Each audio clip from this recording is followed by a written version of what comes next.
Bonjour, bienvenue pour une nouvelle vidéo du cabinet Landau Associés. Regardons ce que sont les responsabilités à craindre en cas d'absence ou d'insuffisance d'un plan communal ou intercommunal de sauvegarde. Un des volets, en effet, de la loi Matras du 25 novembre 2021 portait sur ces plans communaux et intercommunaux de sauvegarde, PCS, PCIS, et cela suscite une question. Que risquent les territoires qui négligeraient de s'y plier ?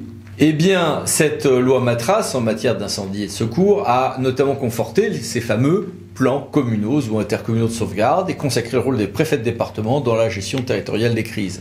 L'obligation de réaliser un PCS, déjà obligatoire dans les communes dotées d'un plan de prévention des risques naturels ou comprise dans un champ d'application d'un plan particulier d'intervention, technologique par exemple, fut étendue à d'autres risques naturels dont l'intensité et la soudaineté le rendent nécessaire, forestiers, volcaniques, cycloniques. De toute manière, les PCS sur le terrain apportent beaucoup quand ils sont faits sérieusement et mis à jour. Et au terme de cette loi, les plans intercommunaux de sauvegarde, qui dans ce cadre s'ajoutent au lieu de se substituer au PCS, deviennent eux aussi obligatoires, tous les 5 ans, pour tous les EPCI à fiscalité propre, dès lors qu'il y a au moins une commune membre qui a l'obligation de faire un PCS. Un tel PCIS sera arrêté par le président de l'EPCI et par chacun des maires des communes dotées d'un PCS, avec, comme pour les PCS, un exercice tous les 5 ans. Cette intercommunalisation est donc inédite et elle s'ajoute à l'échelon communal au lieu de s'y substituer, indépendamment de tout transfert de compétences. Ce régime a été mis en œuvre par un décret 2022-907 du 20 juin 2022 qui détaille les nouveaux critères de PCS ou PCIS par ricochet, le contenu de ces plans et le contenu du PCIS et son articulation avec les PCS, coordination, mutualisation, appui et accompagnement de l'intercommunalité. Ne pas adopter ou ne pas mettre à jour un PCS ou un PCIS est en soi une décision qui sera annulée, mais avec des effets pratiques limités. Enfin, je veux dire, bon, oui, si une commune n'adopte pas de PCS ou n'interco un PCIS, on peut lui écrire, lui demander de l'adopter et attaquer la décision de refus de l'adopter. Bon, ok, c'est une voie contournée et qui entraînerait une condamnation juridique et symbolique, mais politique, mais peu concrète. Mais une responsabilité peut en cacher une autre. Et même deux autres, puisque ne pas adopter de PCS ou PCIS peut entraîner aussi, une responsabilité indemnitaire si un préjudice a été causé ou aggravé par l'absence de bonne coordination entre mairie et services de secours, ou interco et services de secours. Alors, le juge est assez réticent à admettre un lien de causalité en ce domaine, confère Seine-Marseille, nous voici les références, mais tout de même. Et puis deux, surtout, bien plus dangereuse, la responsabilité pénale est à craindre en la matière. Et là, on ne parle plus de la responsabilité des personnes morales, on parle bien de la responsabilité des personnes physiques, pour évoquer rapidement un sujet qui est en réalité assez complexe.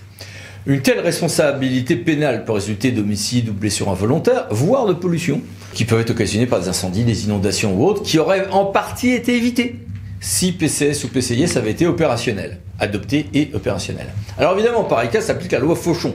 La loi Fauchon, je vais souvent parler, distingue cas 1, le comportement du prévenu pour les infractions de négligence ou d'imprudence. Le cas 1, le comportement du prévenu a causé directement le dommage. Parce que là, la simple négligence, imprudence, maladresse constitue le délit.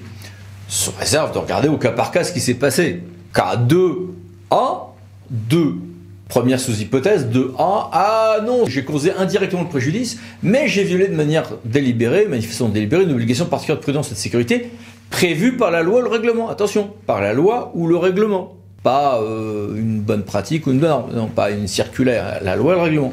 Là encore, la négligence sera vite coupable. Et sinon, dans les autres cas, situation 2B, eh bien, on ne sera condamné que si on a commis une faute caractérisée. Bien.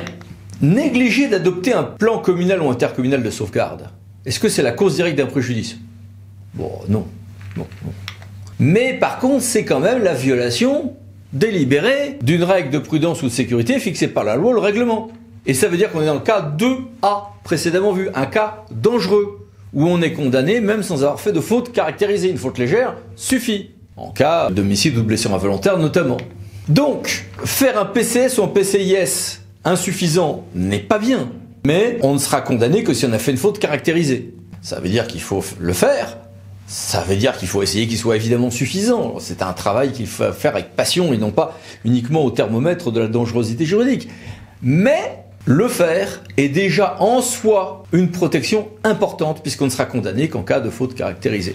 Alors que ne pas le faire, refuser de le faire, vous expose à la réprobation de nos concitoyens, vous expose à une condamnation morale, vous expose à l'illégalité de l'acte, mais surtout vous expose au pénal à être condamné pour simple faute simple s'il y a un lien entre l'absence de PCS et PCIS et une pollution, un homicide ou des blessures involontaires, ce qui peut arriver quand même très très vite par la difficulté qu'auront les secours à savoir où ils stationnent leurs engins, où ils vont faire leur PC de campagne, etc. Donc c'est bien plus dangereux, même peut-être sans accident. Car l'article, dans des cas exceptionnels certes, 223-1 du Code pénal réprime le fait d'exposer directement autrui à un risque immédiat de mort ou de blessure par la violation manifestement délibérée d'une obligation particulière de prudence. Alors évidemment, on est a priori pas sur un risque immédiat de mort ou de blessure quand on ne va pas faire un PCS ou PCIS, mais dans des cas extrêmes, dans des cas de territoire à très grand danger, pourquoi pas? Pourquoi pas? Donc, attention. Donc les communes, en plus, ont l'obligation non seulement de faire leur PCS ou PCIS dans un certain nombre de cas beaucoup plus larges qu'avant, elles ne le savent pas toujours, mais en plus, s'il y a un problème, il y aura un coupable tout désigné. Bon, bien sûr, ça sera avant tout le maire. Mais les communes qui n'ont pas d'élu en charge de la sécurité civile avaient, avant début novembre 2022, l'obligation de désigner un adjoint ou un conseiller délégué en matière d'incendie et de secours. Cette obligation n'a pas été transposée à l'intercommunalité. Cette personne, évidemment, devra s'emparer de ceci et organiser PCS ou PCIS, car sinon, cette personne, au besoin, avec le maire, au pénal on peut être complice, on peut être co-auteur d'une infraction, sera le responsable tout désigné d'un éventuel manquement.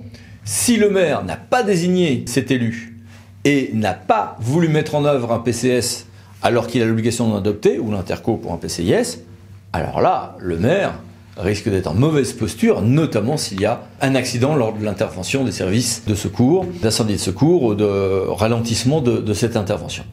Voilà, donc pensez bien à désigner votre délégué et faire votre PCS et PCIS si vous avez l'obligation de le faire. Et entre nous, même si vous n'avez pas l'obligation de le faire, c'est quelque chose de vraiment utile. J'étais, il y a quelques années, circonspect face à cette obligation et j'ai vu sur beaucoup de dossiers à quel point ça avait changé les choses.